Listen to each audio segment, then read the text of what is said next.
Je vous montre comment, en tant qu'expert métier, vous allez pouvoir définir les types d'éléments à repérer sur un plan pour un lot donné. Prenons l'exemple du lot cloison doublage. Alors la première chose que vous allez faire, c'est ouvrir bien sûr le lien qui correspond à un calque de repérage. Ensuite, ce que je vous propose, c'est de cliquer en haut à gauche sur l'icône fond de plan et de venir zoomer sur une zone particulière de ce plan, par exemple le rez-de-chaussée du bâtiment C.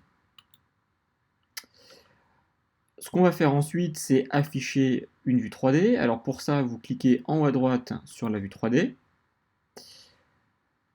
Vous allez pouvoir redimensionner cette fenêtre en commençant par quitter par exemple le détail, la fenêtre de détail.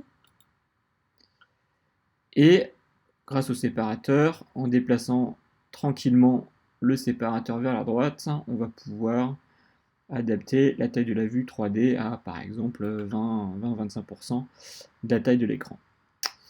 Voilà, donc on va partir de là. Et pour terminer, dernière chose, on va cliquer sur le bouton Zoom Out de la vue 3D pour repérer, pour voir en 3D où sont les éléments qu'on va repérer. Et dernière petite chose, pour le coup de la dernière, avant de démarrer, on va cliquer ici sur le fond de plan et afficher le fond de plan qui correspond au rez-de-chaussée du bâtiment C.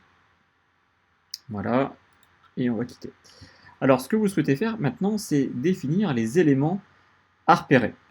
Vous n'allez pas faire tout le repérage, vous allez simplement indiquer quelques types d'éléments clés pour pouvoir chiffrer une opération. Alors, j'en ai représenté ici deux, en bleu et en vert. Donc, en bleu, vous avez une cloison, un doublage, pardon, des voiles extérieures, des murs extérieurs. Et en vert, vous avez une cloison séparatrice. Voilà. Et ce qu'on va faire, c'est maintenant préciser les autres types d'éléments à repérer, en précisant par exemple, en commençant par définir par exemple le fait qu'il est important de définir une plus-value pour les pièces humides.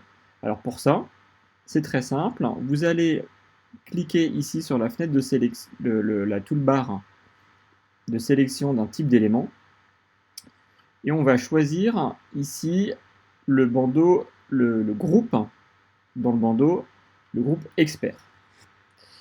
Là, vous voyez dans le groupe expert les deux types d'éléments qui ont déjà été précisés, le doublage pour les murs périphériques et la cloison séparatrice. Je vais créer maintenant un nouveau type. Et ce nouveau type, donc là je suis dans le groupe expert, si ce n'était pas le cas, je le choisis. Je vais préciser le type d'élément que je veux repérer. Donc par exemple cloison PV hydro. C'est quelque chose que je chiffre en général en mètres carrés. Je vais le représenter sur le plan à partir d'une polyligne, et puis je vais prendre une couleur bleue.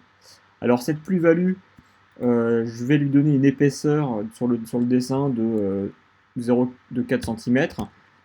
Là, l'épaisseur n'est pas forcément clé, et je vais dessiner une hauteur de 2,5 mètres. Voilà, c'est juste pour faire un exemple. J'ajoute. Et maintenant, je vais aller dans ma pièce humide, la salle de bain, et je vais rajouter ici ma cloison séparatrice, ma plus-value pour ma cloison hydro. Alors comment je fais? Là j'ai plusieurs outils de dessin, segment, polyligne, rectangle, etc. Là je vais prendre la polyligne. Je vais cliquer une fois ici, une fois là, et puis je vais double-cliquer ici. Tac. On voit qu'en 3D, ma cloison est apparue, et la personne qui aura pour mission de chiffrer pourra ensuite imiter ce que vous venez de faire en prenant comme référence cet élément. N'oubliez pas de cliquer sur le bouton enregistrer une fois que vous avez défini l'élément pour pouvoir synchroniser les résultats. On va faire un deuxième exemple en précisant par exemple qu'est-ce qu'on peut faire, une plus-value par exemple. Voilà, on peut faire par exemple le doublage ici pour les voiles intérieures. Donc, même principe, je clique sur la petite flèche, je choisis, je suis bien dans le mode expert, je clique sur nouveau type, je précise dans le nom doublage voile mur intérieur. Je le ferai en mètre carré, c'est toujours une polyligne, et puis je vais dessiner ça en violet par exemple. Je vais prendre 5 cm pour l'épaisseur, et puis 2,5 m. J'ajoute, et là je me mets au niveau du coup d'un doublage intérieur. Je choisis l'outil polyligne, et je vais faire un premier clic ici, et un deuxième clic là.